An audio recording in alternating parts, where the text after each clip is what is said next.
Hi guys, this is Virat Kohli and I'm very happy to be chatting to you live here on the Facebook page of the Indian cricket team. Um, my first question is from Pradakshina Goswami. Legends of the game always praise your talent. What is that one factor that has helped you enhance your skills? Well, Pradakshina, it's always good to get praise and appreciation from the legends of the game, especially the Indian cricket legends who we have all looked up to while growing up. So it obviously is a big motivation for all of us, and I guess the motivation and the passion to play for your country and to win matches is something that drives you to enhance your skills on a daily basis, because playing at the international level you need to be one step ahead of the opposition, because they're always trying to sort your game out and get you out as soon as possible. So you need to stay a step ahead, and I think that's where the motivation comes from when it comes to enhancing the cricketing skills. So yeah, that is my personal motivation. Shalini Saxena, how do you balance cricket and commitments off the field? Well, Shalini, it's not that easy, especially with the hectic schedules that we have throughout the year, and plus, some of the commercial commitments that I have off the field as well.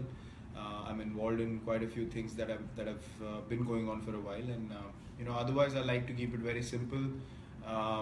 Just get done with work and try to spend as much time as I can with my family, and you just tend to keep going towards a simpler life as it gets hectic and more hectic every day. So it's tough, but I take it as these are 10, 12 years of my prime in my career. So these days and these years and these times are never going to come back. So I don't really complain, but yeah, it does get frustrating at times. But yeah, it's a very good question.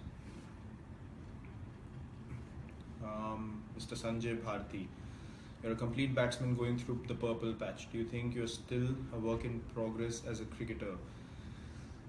Well, Mr. Sanjay, I am work in progress as a cricketer. You always work in progress as an international cricketer, because, as we all know that the opponents are always trying to get you out and trying to outsmart you. So you need to stay one step ahead of them. And yeah, so I feel like I'm learning every day about this game, about new things that I can try out on the field. And definitely, I mean, till the end of your career, you always work in progress, because there's some things that you're working on every practice session that you go for. So you never take things for granted, and that's what keeps you where you are. Not many are lucky enough to be at the level that we play. So we appreciate that, we understand that, and it's very important to keep improving every day. Next question is from Laddi Sohal. We all love your brotherhood with Yuvraj Singh, and we call this as Virat. Any special words for you? We excited to play with him again in T20s. Good question. I'm very close to him. I've always been very, very fond of him. The way he plays his cricket with a lot of passion, and he's a wonderful human being. Not many people know that. He's been misread, and there've been misconceptions about him in the past, and he's very hardworking, which a lot of people do not know, and he takes a lot of pride in playing for the country. So I personally am very close to him. He's like an elder brother to me, and he's always guided me in the right direction with the things that he's learned in his career, with cricket. So he's a truly special person to know, and I'm really, really excited to be playing again with him in the T20s for India here in Australia. So I wish him all the best, and I can't wait to play alongside him again. Raman Nimje. What was that chat between Faulkner and you in the last match at MCG? Well, that's the kind of banter that keeps going on, in the field. And, well, we all are pretty used to it by now. It's happening, on a regular basis nowadays. Cricket has become really, really competitive, and people will try and disrupt you in any way possible, and the opposition has every right to use that as long as it doesn't cross the line, and you have every right to reply as long as it doesn't cross the line again. So I think there've been a lot of smart comments over the years, and Mine turned out to be a perfectly timed one. I didn't intend to do that. I just said what came to mind, and which was actually not far off from the truth. So yeah, that banter is enjoyable on the field, but at the same time you need to focus on your game. So yeah, that was a fun moment, I guess. Preeti Bala Subramani.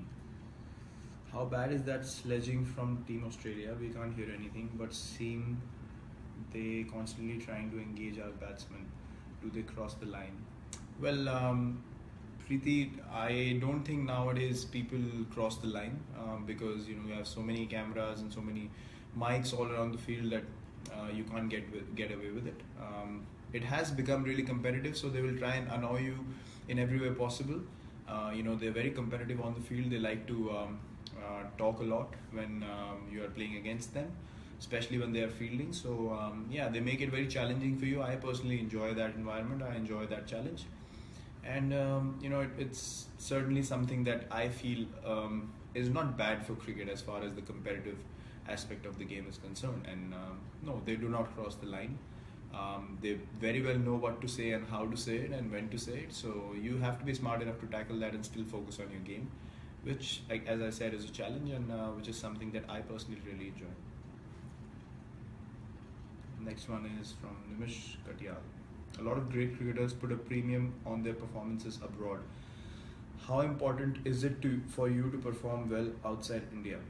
Well, Nimish, I take every game the same way. For me, it does not matter if I'm playing in India, in the subcontinent, or away from the subcontinent or India. I take every game the same way. I want to score runs every game that I play, and I want to win the game for my team every game that I play. So I find it no different. I think it's just putting extra pressure on your head if you start categorizing or breaking up different venues and conditions. I think the cricket is a very simple game, and you need to keep it very simple to succeed in it, and that's something that I try to do on a personal level. Next one is Samarth Kshatriya. Virat bhai, what really kept you going to become the fastest to reach 7,000 in ODIs? Well, Samarth, I never planned it. I never thought about it. As I said, my aim has always been to score as many runs as I can for the team, and try to give my best at every stage that I play. And God's been kind. I've been working hard on my game, and results have followed. And these things are only crossed when you're not focusing on them too much. Suddenly you pop up into a game and you feel like I'm just 20 runs away from 7,000, and you don't even realize things till then. So yeah, that's how it goes. Later on you feel like yeah, it is a very special achievement, but at that time or during a series or before a game, you don't tend to plan for these things. So I'm really happy about that, but something that I never really planned. Just one sigh. Hi Virat, why did you become emotional after your 24th century recently? Well, just one time my brother was there to watch the game, and I had told him that I missed out on 100 in the last two games, but I'll score one in front of you. And I promised him that. So he specially came to see me just for a day, and I was emotional for the fact that I made his day worthwhile, and his visit a very fruitful one.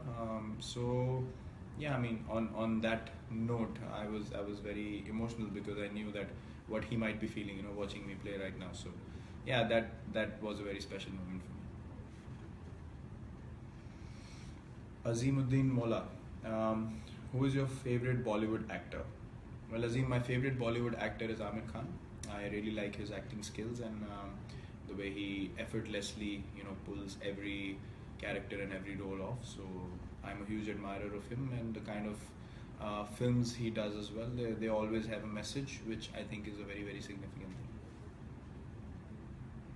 Sai Kannan. You have scored test centuries in Adelaide, Johannesburg and Wellington. Where would you place them in terms of the challenges you faced and satisfaction you derived? Very good question. Well, the century in Johannesburg has to be the top amongst the three, because we chose to bat on day one. The wicket was green. The bowling attack was world class. It was challenging, and I hadn't scored runs in the one day series. There was a bit of controversy before with me getting hit on my ribs, and there was stuff shown on TV, and yeah, there was a lot of build up before that test match where um, we were sort of being tagged as not being able to play the bouncy ball, and all those sort of things, and I really planned in my head that I really want to make this day count, and yeah, that century was very special for me. The second one would be the second innings in Adelaide last year, just because of the fact that we went for the target, and I didn't plan to sort of think of any sort of milestone. I was only focused on the target, and everything kept flowing that day for me. And yeah, that was one of the best zones I've been in while batting, and in a completely different headspace. And I think Wellington has to be third among those three, because we were just finishing the tour and I wanted to finish off a good note. I had scored 100 in the ODI series, couple of 50s, a 70 in the Test series, and then I wanted to finish off with a Test 100, and that was the last innings in New Zealand. So yeah, I was really delighted with that effort as well. So yeah, this has to be the order. Jessica Rose, what is the most played song on your iTunes? Well, recently I've heard Hello from Adele a lot, and I really like her voice and the versatility in her singing. So I mean, she's probably the best around right now, and yeah, I totally love that song. Gaurav Singh, if there was a movie made on your life, what would the opening scene be?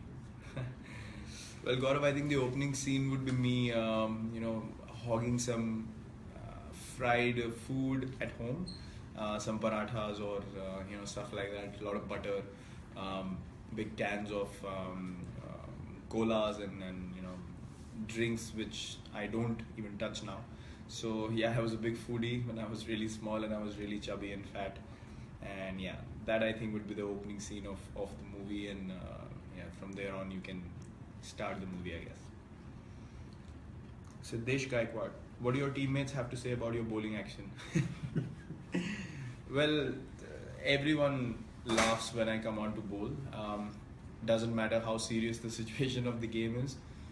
When they see me hold the ball, I mean, everyone turns away, and they're all smiling and they're laughing. I know that for a fact. Even I think my bowling action is very, very funny. But I think I get the job done, which is most important. But yeah, if people have some sort of fun watching me bowl, I don't mind. Sharon Martin, is it true that modern cricketers are not well versed on the history of cricket? Are you the one who reads a lot about the game and its rich history?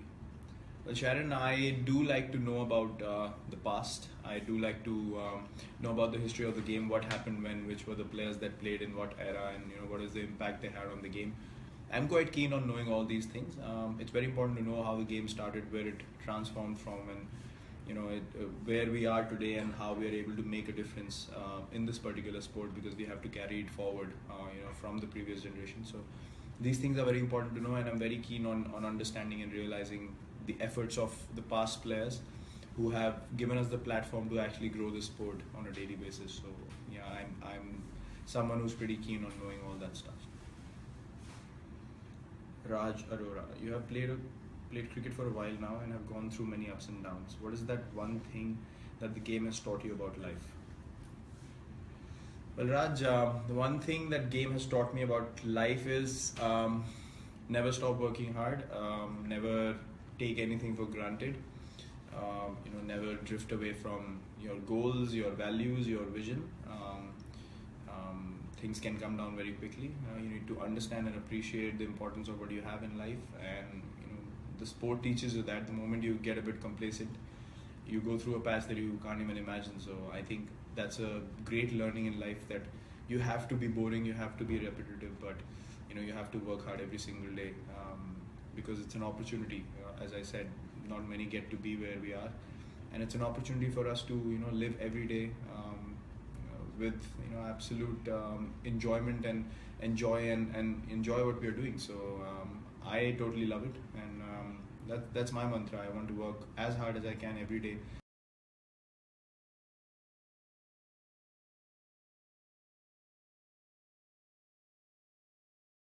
Champion, what is the last book you read, and would you recommend it to others?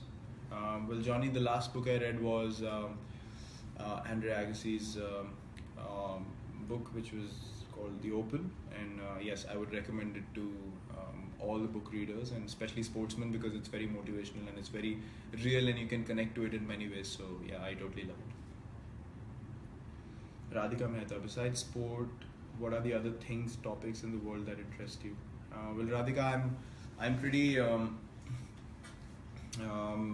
keen on knowing what's happening around the world, especially with all these disasters happening nowadays, and terror strikes, and they really disturb me in a big way. So I'm always keen to know what's being done about those things, because it's becoming a global issue, and every month, every week, there's something happening, or there are alerts. Even in India, I mean, in Delhi and Mumbai, major cities, there's always alerts going on. I myself was stuck in a bomb drill recently at the airport, so it is scary. I mean, you never know what's going to happen at what time, and you need to be informed about those things, because you want to avoid these situations, and obviously you want your loved ones and your family to be out of certain situations. So it's very important to be aware of these things. And yeah, I mean, I like to keep a check on what's going on around the world and be updated with that. Ashok Pandey, what are the 3 words that describe Virat Kohli? Well, Ashok, the 3 words would be, would be commitment, passion, and honesty. I live on these 3 things, and I appreciate people that appreciate those things in myself. So yeah, these 3 would be the words that come to mind when I think of myself. And we're done. Thank you. It was lovely chatting with you all, and I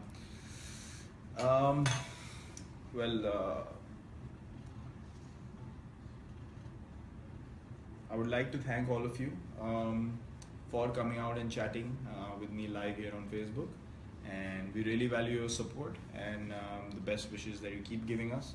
We're trying our best every day to do what we can do best, and we'll win some, we'll lose some, but as long as you all keep supporting us, we'll always keep entertaining you. So God bless you all. Thank you, and take care.